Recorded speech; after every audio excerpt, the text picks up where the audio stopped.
Alors pour poursuivre, on va passer à l'accompagnement. Rendre l'élève acteur, c'est la première chose qui nous paraît primordiale. La deuxième chose, c'est de mettre des chemins d'apprentissage différents, ce que disait Carole tout à l'heure, c'est-à-dire pas la même séance pour tout le monde, pas forcément le même objectif, pas forcément la même atteinte en fin de séance, voire même en fin de séquence, pourquoi pas.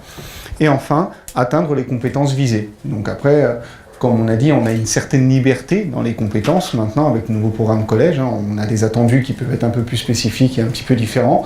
Donc on peut aussi jouer dessus. Alors pour l'exemple, on va partir en tennis de table. Donc le tennis de table, la première chose, c'est pourquoi cette activité est avec le numérique, parce que déjà c'est une activité où il y a une forte pression temporelle. Le jeu va vite, la table est petite, les trajectoires sont rapides. Donc finalement, l'analyse en situation est toujours un petit peu compliquée. La deuxième chose, c'est qu'on nous demande souvent en tennis de table d'avoir cette réflexion sur quel est mon profil de jeu, mes points forts et mes points faibles, et quelles sont aussi ces mêmes caractéristiques chez mon adversaire. On retrouvait sur certaines évaluations bac, sur les candidats libres, cette notion à la fin du premier set de « donne-moi tes points forts, tes points faibles ». Donc ça, l'élève peut l'anticiper, mais donne ceux de ton adversaire en situation. C'est pas si évident que ça à faire. Et enfin, mesurer l'évolution du rapport de force. C'est-à-dire, j'élabore une solution, j'élabore une stratégie avant le début du match, je la mets en place, est-ce qu'elle est efficace? Est-ce que je la conserve? Est-ce que je la change? Et on s'est dit que pour arriver à faire tout ça, par rapport à l'activité, ce qui nous paraissait pertinent, c'est d'arriver à mettre en place des observables, des choses précises, des indicateurs précis, pour que l'élève puisse savoir où il en est exactement. Et le but, c'est qu'une fois qu'on a ces statistiques, c'est éviter cette fameuse question de « j'ai fait mon relevé statistique et qu'est-ce qui se passe derrière ?» Qu'est-ce qu'on en fait? Ben justement, le but, c'est que derrière, ça puisse permettre de définir un parcours d'entraînement qui va être spécifique à chacun. Alors, pour ce faire, on va utiliser l'application qui s'appelle TT Observation. C'est une application qui va permettre de faire un relevé statistique. Alors, elle va vous permettre de tout gérer, de rentrer les élèves, vous allez choisir qui joue contre qui, et elle va vous servir aussi, elle va servir aux élèves de table de marque, puisqu'ils vont pouvoir compter les points. Et là, vous allez avoir plein de critères qui vont rentrer en jeu, la manière dont sont marqués les points, intentionnel, faute provoquée, en coup droit, en revers, le type de coup réalisé, les effets, s'ils ont été utilisés, le nombre d'échanges et la localisation. Alors comme ça, on a l'impression qu'il y a beaucoup de critères.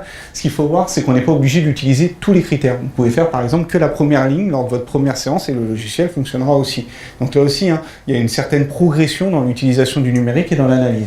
Et ce qui est intéressant, c'est que quand les élèves vont prendre un temps mort, donc au moment où ils le désirent, ils vont pouvoir accéder à des relevés statistiques qui vont être présentés sous la forme de camembert ou alors de données chiffrées, et ils vont pouvoir voir où ils en sont exactement. Donc, pour nous, l'objectif, c'est que les élèves, justement, arrivent à voir, par ces observables, là où ils en sont, et voir finalement quels sont leurs points forts et quels sont surtout ce qu'ils vont devoir travailler. On va prendre l'exemple, par exemple, d'un élève qui serait très bon. Il arrive à faire durer les échanges, il serait très bon quand il renvoie la balle dans la diagonale coup droit. Donc en gros, il renvoie tout dans le coup droit de son adversaire s'il est droitier comme lui. Et son but, c'est de marquer les points en provoquant la fonte de son adversaire. Donc jusque-là, pour lui, tout va bien. Le problème qu'il va rencontrer, c'est qu'en fait, il va rencontrer un adversaire, la petite Julie, qui est très forte sur son coup droit.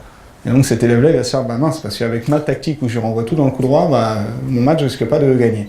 Et c'est là où on va utiliser cette deuxième ressource, c'est TT Projet. Et en fait, comme on peut le voir, il y a différentes petites bulles qui vont... alors, on disait un petit peu vulgairement, on va donner des billes aux élèves. Et en fait, chaque bulle est un profil de jeu, c'est un choix, une thématique d'entraînement.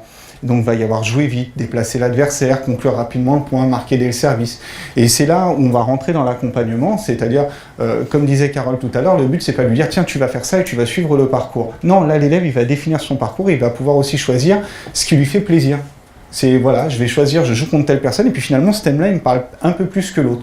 Et donc, l'élève va construire finalement sa compétence de manière générale, mais en prenant finalement les billes dans l'ordre où il veut les prendre. Donc là, quand il aura choisi sa thématique, donc par exemple là, ça va être déplacer son adversaire en disant tiens, si je la mets un peu sur son revers et que j'essaye de conclure dans le coup droit, j'ai peut-être plus de chances de marquer. Il va se voir proposer 3 situations, donc une de bronze, une d'argent, une d'or, donc on rentre cette donnée culturelle, des médailles, et à chaque fois, il va se retrouver avec des consignes et des critères de réussite. Le but de ces consignes et de ces critères de réussite, c'est qu'il ait une autonomie, ça va lui permettre de s'auto-évaluer. Donc l'élève va avoir des consignes précises, et dans ces consignes précises, en fait, il va avoir les modalités d'organisation du match, donc ça va lui permettre aussi d'être autonome, il n'aura pas besoin de l'enseignant pour mettre en place le match, il aura des consignes sur l'organisation du matériel et il va avoir la stratégie à mettre en place. Et finalement, c'est ça aussi qui est intéressant, c'est quand j'ai choisi cet item-là, dans cette situation, la stratégie qui est attendue par l'élève, c'est celle-là. C'est ce qu'on attend de toi, c'est ça. Et le but de l'enseignant, sa place, ça va être d'accompagner cet élève pour réussir son projet. L'élève choisit un projet et nous, notre rôle, ça va être d'être à côté de lui pour lui dire, je vais te donner des petits conseils pour que tu arrives à lever certains verrous qui peuvent se présenter à toi. Je vais te donner des petits conseils très individualisés parce que je sais où tu en es précisément. Ensuite, les élèves, on va leur donner des moyens de contrôle objectif parce qu'ils sont confrontés à la situation, mais encore faut-il que les élèves soient capables de voir s'ils sont en situation de réussite ou non. Parce que ça, c'est pas si évident que ça. Et là, on va utiliser une application tierce, c'est EPS multicompteur. Donc dans le multicompteur, en fait, ça va être un compteur qui va fonctionner par pourcentage et nous, on lui aura donné un indicateur. Donc là, par exemple, pour arriver à faire se déplacer l'adversaire, c'est mettre 40% des balles jouées qui doivent être en dehors de la zone centrale. Donc l'élève va se servir de ce compteur. Sur chaque échange, il y aura un observateur pour voir justement si on arrive à ces 40%. C'est un objectif et il sait s'il a réussi la situation ou non. Et là, effectivement, le numérique va prendre tout son enjeu. Ça lui a permis de choisir un parcours qui lui est spécifique, parce que l'enseignant, s'il devait passer les consignes sur les 3 exercices pour chacun des thèmes, c'est pas vraiment jouable, c'est pas vraiment faisable, ou alors on passe des consignes pendant toute la séance. Et la deuxième chose, c'est qu'on lui donne un indicateur pour qu'il puisse savoir où il en est quantitativement. Et encore une fois, le but, c'est vraiment pas de se dispenser de l'enseignant, c'est de redonner un autre rôle à l'enseignant, ou plutôt d'optimiser le temps qu'il a pour réguler l'élève, pour le corriger, pour l'accompagner.